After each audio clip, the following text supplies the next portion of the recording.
আপনি মুখে কাপড় দিয়ে রেখেছেন, আমার সন্দেহ হচ্ছে। আমি আমার নাম বলতে পারবো না। হিন্দুদের কোন বইতে এটা লেখা আছে? আমি এটা বলতে চাইছি যে এই যে ধারণাটা, প্লিজ আপনি প্রথমে রেফারেন্স দিন, তারপর তুলনা করুন। আমি আমার নাম বলতে পারবো না, কিন্তু আপনাকে একটা কথা বলতে চাই। হিন্দু ধর্মে ত্রিকালদর্শী বলে একটা ধারণা আছে এবং বলা হয় কিছু ঋষিমুনি ত্রিকালদর্শী ছিলেন, কিন্তু আসলে এই ধারণাটি প্রথমে আল্লাহ তাআলার জন্য ছিল, ভগবান ঈশ্বর পরমেশ্বরের জন্য ছিল, যে একমাত্র আল্লাহই ত্রিকালদর্শী। আপনি মুসলমান না মুসলিম? অমুসলিম। আপনি কি হিন্দু? হ্যাঁ, কিন্তু সেখানে এই ব্যাপারটা ঘটেছে যে হিন্দুস্তানে যেমন দেওবন্দি এবং বেরেলভি মতবাদও ছিল, তাহলে এটা কি ঠিক নয় যে বেরেলভি মতবাদ ত্রিকালদর্শীর ধারণাটি হুজুর আকরাম সাল্লাল্লাহু আলাইহি ওয়াসাল্লামের জন্য গ্রহণ করে, একই রকম যে তিনি বর্তমান, অতীত, ভবিষ্যৎ তিনটেই জানেন? অথচ এই ধারণাটা ঠিক একই জিনিস যা হিন্দু সুফিরা বলতেন, এবং এখনো এমন কিছু লোক আছে যারা হযরত আলীর জন্য এটা বলে, এবং কিছু লোক আছে যারা বিভিন্ন সাধু সন্তদের জন্য বলে যে তারা ত্রিকালদর্শী। ভাই সাহেব, এই যে ত্রিকালদর্শীর কথা আপনি বলছেন, কোন হিন্দু গ্রন্থে এর উল্লেখ আছে? বেদে আছে? আপনি কি আমাকে একটু রেফারেন্স দেবেন? বেদে আছে নাকি উপনিষদে আছে, নাকি ভগবদ্গীতায় আছে, নাকি মহাভারতে আছে? এই ত্রিকালদর্শী কোথায় আছে? আপনি কি জানেন কোথায় আছে? না। আমি হিন্দু ধর্মের ছত্র, আমি হিন্দু ধর্ম পড়েছি।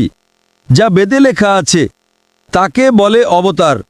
এই ত্রিকালদর্শী নিয়ে আপনি বলছেন বেরেলভিরা বলে, এটা আপনি কোথা থেকে নিয়ে আসছেন?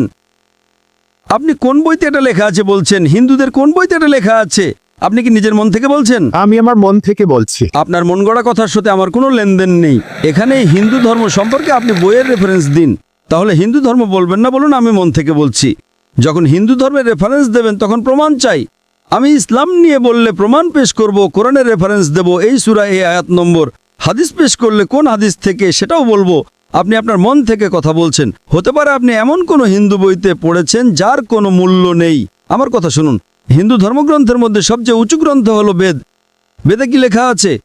বেদে লেখা নেই। উপনিষদে লেখা আছে? লেখা নেই। কেন হিন্দু বলছেন? আমি এটা বলতে চাইছি যে এই যে ধারণাটা আমরা নিচ্ছি। আমরা নিচ্ছি না, ধারণাটাই জানি না কোত্থেকে আপনি নিচ্ছেন। আমরা বলি না যে মোহাম্মদ সাল্লাল্লাহু আলাইহি ওয়াসাল্লাম বর্তমান, অতীত, ভবিষ্যৎ জানেন। এটা আপনি বলেন, আমি বলি না। মুহাম্মদ সাল্লাল্লাহু আলাইহি ওয়াসাল্লাম পৃথিবীর শ্রেষ্ঠ মানুষ, সর্বশ্রেষ্ঠ। তার কাছে ততটুকু ইলমে গায়েব ছিল যতটুকু আল্লাহ তাআলা বলেছেন। তিনি অনেক অতীত, বর্তমান, ভবিষ্যতের কথা জানতেন, কিন্তু সবটা নয়। আল্লাহ তাকে যতটুকু জানিয়েছেন তার কাছে ঠিক ততটুকু ইলমে গায়েব ছিল। আমি আসলে দুটোর তুলনা করছিলাম যে প্লিজ আপনি প্রথমে রেফারেন্স দিন, তারপর তুলনা করুন। আপনি রেফারেন্স না দিয়ে এমন কথা বলছেন, আপনি শুধু বিভ্রান্ত করছেন। আপনি বুঝলেন তো? মুখে কাপড় বেঁধেছেন, নাম বলছেন না, কোনো সমস্যা নেই। গতকাল এত হিন্দু এসেছিল, গতকাল এত প্রশ্ন করেছে, আপনি মুখে কাপড় দিয়ে রেখেছেন, আমার সন্দেহ হচ্ছে। আপনি রেফারেন্স দিন, আমার কোনো আপত্তি নেই, নইলে অন্য কোনো প্রশ্ন করুন। আমার দ্বিতীয় প্রশ্ন হলো, যেমন নাস্তিক শব্দটি আছে, এখন ইসলামে কাফের শব্দটি আছে, তো এই দুটো শব্দ কি একই? ভাই সাহেব প্রশ্ন করেছেন যে নাস্তিক এবং কাফিরের অর্থ কি এক? না, এক নয়। নাস্তিক মানে যে খোদা বা ঈশ্বরকে মানে না, সে বলে তার অস্তিত্বই নেই, অ্যাথিস্ট।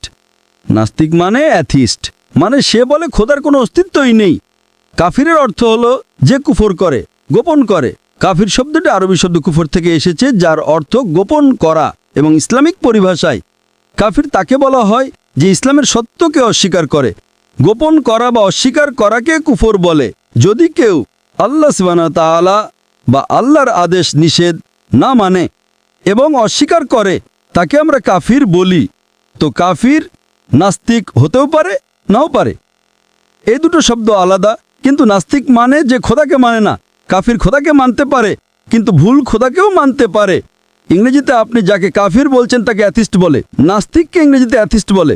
কাফিরকে বলা হয় ওয়ান হু রিজেক্টস। দুটোর মধ্যে পার্থক্য আছে। হতে পারে কখনো নাস্তিক আর কাফির এক হয়ে যায়, নাস্তিক কাফির হতে পারে, কাফির নাস্তিক হতে পারে। দুটোর অর্থ আলাদা।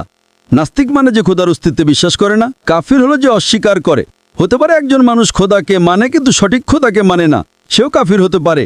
তাই কাফির মানেই যে নাস্তিক হতে হবে এমন জরুরি নয়। মানুষ খোদাকে মানে কিন্তু সঠিক খোদাকে মানে না, সেও কাফির হতে পারে।